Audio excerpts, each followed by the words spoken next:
As President Kovind emphasized in his 73rd Republic Day Eve speech to the Indian nation last evening, challenges remain supreme amid the current conundrum of COVID-19. Amid extant challenges for the government and the citizenry alike, achieving goals set by the Honorable Prime Minister Modi remain on target. Faced with expectations to achieve improved livelihoods for the Indian populace, viewed from the prism of our current $3 trillion GDP, a 9% GDP growth forecast, and of course a widening current account deficit, inevitably, higher exertions are bound to be imposed on the mandarins of our finance ministry in laying out the roadmap through Budget 2022. My thinking on the subject of whether the government will deliver more into the hands of its taxpayers starts on the premise that due recognition must be accorded to augmenting purchasing power. In turn, this would manifest increased consumption patterns. Evidently, that must remain key to set the wheels of the Indian economy firmly in motion.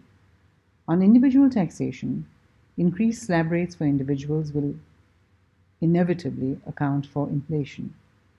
Tax exemptions to super senior citizens, octogenarians in particular, must be ushered in, this on the footing that equitable considerations mandate that savings be retained intact in their hands. Tweaking the capital gain framework to augment asset creation again has the potential to aid movement of capital. On the corporate sector, as transition to ESG takes center stage for India Inc., focused policy making is the need of the hour in various sectors, in particular healthcare, affordable housing, renewable energy, and electric vehicles. Extending the incentivization offered to manufacturing over to the services sector is also capable of providing key impetus. That, in my opinion, should not be lost sight of. Tax and regulatory policy framework for information technology-driven digital assets, be it cryptocurrency, non-fungible tokens, and all such myriad evolutions, is key. Of equal interest, of course, is the Indian government rolling out its own form of digital currency. In the realm of international taxation, a framework in aid of the two-pillar solution and streamlined transfer pricing, including on matters of valuation, bears scope for curbing unwarranted tax litigation.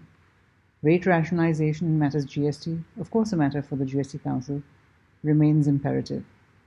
In parting, I want to emphasize that the pressing requirement for India is to put into place a robust framework limiting exposure to bilateral investment treaty claims, with the obvious aim of conserving and best channelizing tax collections for the benefit of the Indian public.